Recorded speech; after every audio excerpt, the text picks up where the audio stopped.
Assalamualaikum warahmatullahi wabarakatuh. Alhamdulillah. Alhamdulillahillazi arsala rasulahu bil huda wa dinil haq liyudhhirahu 'ala ad-din kullih walau karihal musyrikun.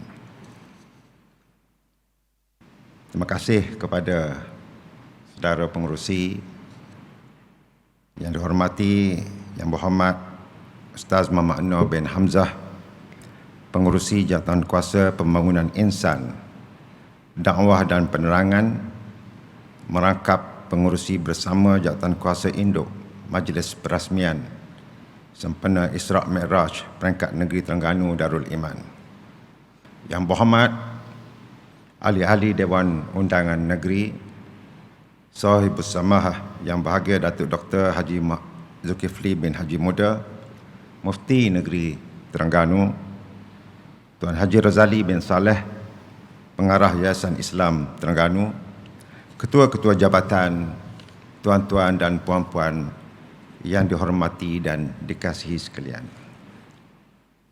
Alhamdulillah,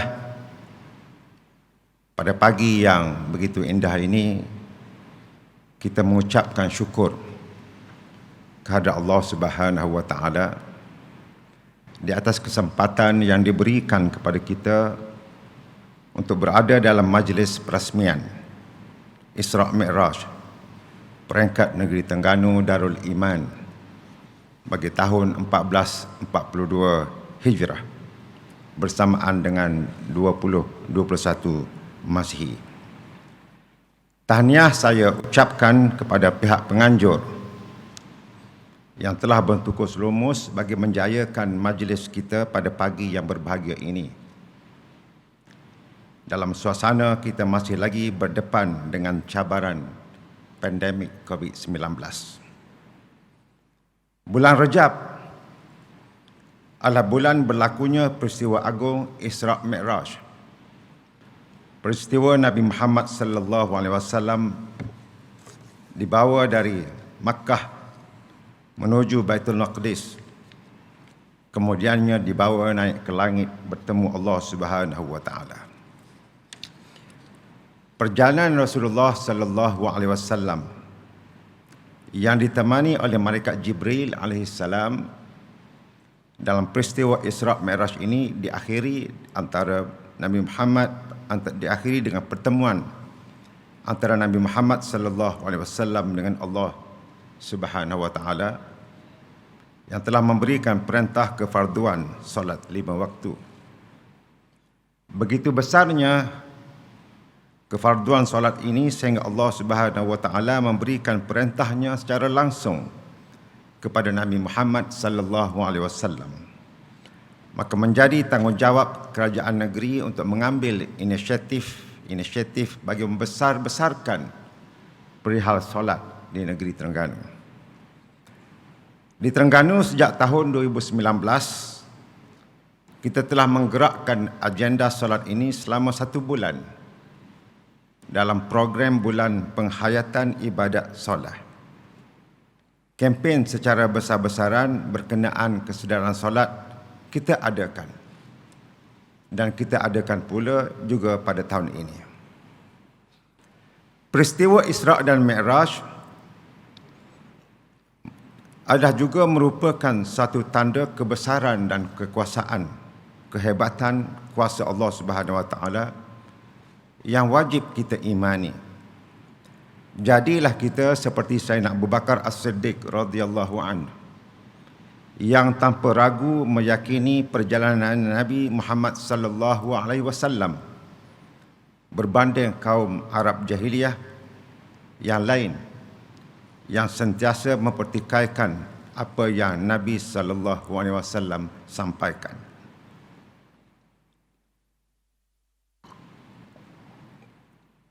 Saya bercakap pada hari ini kepada diri saya dan kepada para hadirin hadirat sekalian bukan sekadar sebagai perasmi majlis Isra' Mi'raj yang kita adakan, tetapi juga sebagai seorang saintis dan seorang jurutera dan yang paling utama adalah hamba Allah yang amat lemah.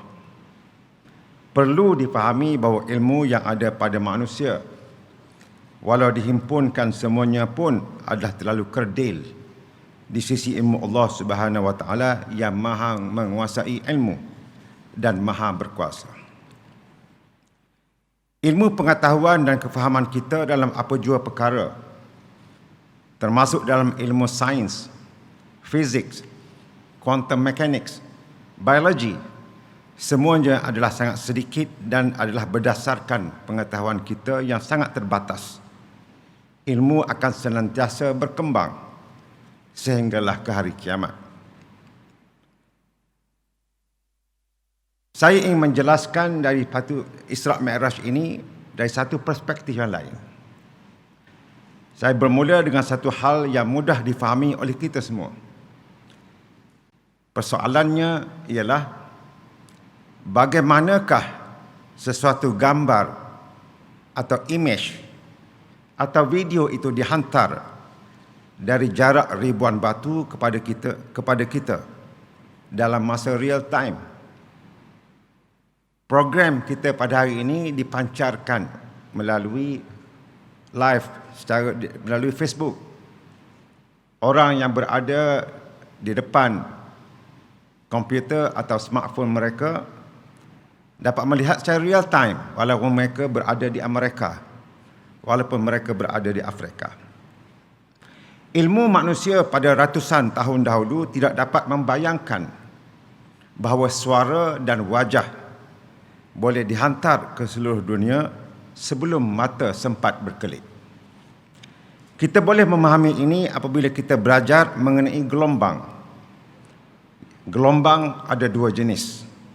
Gelombang mechanical atau mechanical waves, iaitu memerlukan pergerakan dan persentuhan molekul atau medium untuk bergerak. Contohnya ialah ombak dan bunyi. Yang kedua adalah gelombang elektromagnetik atau electromagnetic waves, iaitu gelombang yang boleh bergerak menerusi ruang kosong atau empty space dan tidak memerlukan perantara partikel. Contohnya ialah gelombang radio, X-ray dan lain-lain. Gambar daripada kamera televisyen bertukar ke isyarat elektrik yang kemudiannya menjadi gelombang radio, lalu dihantar ke stesen pemancar dan seterusnya ke sistem antena di rumah yang ada dalam televisyen masing-masing atau kepada telefon kita. Sistem telefon atau TV yang menerima siaran menerusi gelombang menukar semula gelombang berkenaan kepada isyarat elektrik untuk membentuk imej dalam skrin yang dilihat oleh kita semua. Dalam bahasa yang paling mudah, imej, gambar, suara, semuanya menaiki gelombang, bergerak daripada satu titik pada satu titik yang lain walaupun jarak ribuan batu atau kilometer. Ilmu manusia di zaman Nabi Muhammad sallallahu alaihi wasallam ini tidak dapat membayangkan betapa susuk tubuh manusia itu Nabi Muhammad sallallahu alaihi wasallam dapat bergerak dari Makkah ke Madinah dan ke Masjid Al-Aqsa, iaitu perjalanan 1,500 kilometer dalam tempoh satu malam atau kurang satu malam, yang sukar difahami oleh manusia pada waktu itu, pada zaman Nabi sallallahu alaihi wasallam. Ini adalah kerana terutamanya pada waktu itu kita membayangkan manusia seperti yang boleh bergerak secara fizikal semata-mata atau menaiki kenderaan seperti kereta yang bergerak dengan kelajuan 120 km sejam atau kapal terbang Boeing 777 yang boleh bergerak dengan 900 km sejam pada cruising speed, iaitu perjalanan 1 jam 40 minit dari Makkah ke Baitul Maqdis. Hatta kalau disebut pada zaman Nabi sallallahu alaihi wasallam kepada orang Arab jahiliyah bahawa perjalanan daripada Makkah ke Madinah ke Masjid Al-Aqsa akan mengambil masa 1 jam 40 minit pun tak ada orang percaya. Tapi kita boleh percaya pada hari ini. Sekiranya kita bandingkan dengan pengetahuan kita pada waktu ini, di mana kelajuan bunyi atau speed of sound adalah 343 meter per saat atau 1235 km sejam, dan kelajuan cahaya atau speed of light adalah 300,000 km sesaat. 300,000 km sesaat ini adalah apabila cahaya matahari sampai ke bumi dengan jarak bumi dan matahari 148 juta kilometer, mengambil masa 8 minit dan 17 saat. Walaupun jaraknya adalah hampir 150 juta kilometer, cahaya matahari ke bumi sampai dalam tempoh 8 minit 17 saat. Nilai 300,000 km per saat ini dikenali sebagai C, huruf C kecil, iaitu satu perkali fizikal dalam teori Einstein yang menyebut bahawa tidak ada satu unsur yang lebih cepat dari cahaya. Tak ada orang cepat lagi daripada cahaya. Sesuatu zarah itu boleh bergerak maksimum mengikut sains pada hari ini adalah 300,000 km sesaat, iaitu jarak 8 minit 17 saat daripada cahaya untuk sampai daripada matahari ke bumi. Maka perjalanan cahaya dari Makkah ke Masjidil Aqsa yang jaraknya hanya 1,500 km, kalau mengikut cahayanya ialah hanya 0,005 saat sahaja. Cahaya nak ambil masa daripada Makkah nak pergi sampai ke Masjidil Aqsa 0,005 saat. Lebih cepat daripada kita berkelip lagi. Dalam perjalanan Nabi Muhammad sallallahu alaihi wasallam, Nabi sallallahu alaihi wasallam bukan naik kapal terbang yang dibuat dari bahan komposit atau logam. Kalau naik kapal terbang sejam 40 minit kalau ada kapal terbang pada zaman Nabi. Tapi bayangkan, Nabi sallallahu alaihi wasallam naik burak. Dalam hal ini juga Imam Ibn Jarir At-Tabari menulis dalam tafsir At-Tabari bahawa jelas Nabi Muhammad sallallahu alaihi wasallam bahawa diperjalankan oleh Allah secara fizikal, dan dalil hadis jelas bahawa Nabi sallallahu alaihi wasallam menaiki kenderaan burak sebagaimana Nabi sallallahu alaihi wasallam bersabda, "Kemudian aku didatangkan dengan seekor haiwan yang berwarna putih yang dinamakan sebagai al-buraq. Bentuknya lebih tinggi berbanding keldai dan rendah sedikit berbanding bagal."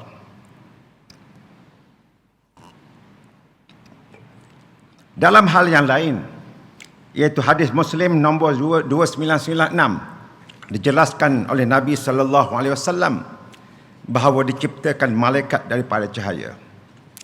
Maka kalaulah, ini mudah kita faham, kalaulah burak juga dicipta daripada cahaya, maka tentulah kelajuan cahaya yang bagai kilat yang hanya mengambil masa 0,005 saat untuk bergerak daripada Madinah untuk sampai ke Baitul Maqdis, maka tentulah manusia tak sampai akal nak fikir ilmu yang ada pada hari ini. Tetapi munasabah, kerana kalau sesuatu kenderaan itu dibuat daripada cahaya, maka bolehlah bergerak sepantas cahaya. Kalau kenderaan itu daripada cahaya, mungkin sepantas cahaya atau lebih pantas daripada cahaya lagi. Jadi kalau lebih pantas daripada cahaya atau sepantas cahaya pun, maka munasabahlah mengikut kajian moden ini perjalanan yang ditempuhi oleh Nabi sallallahu alaihi wasallam. Di sinilah kita wajib bertambah yakin bahawa betapa kerdil dan ceteknya ilmu manusia seperti kita ini. Tetapi manusia tetap menjadi sombong dengan meninggalkan ajaran Nabi Muhammad sallallahu alaihi wasallam di muka bumi pada hari ini.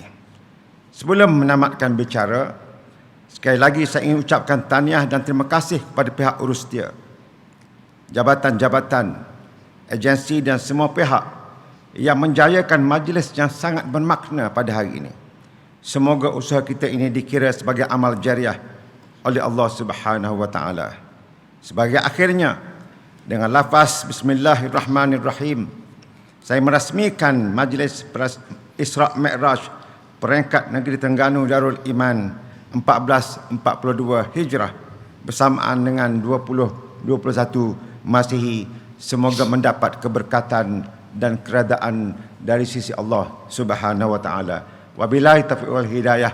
Wassalamualaikum warahmatullahi wabarakatuh.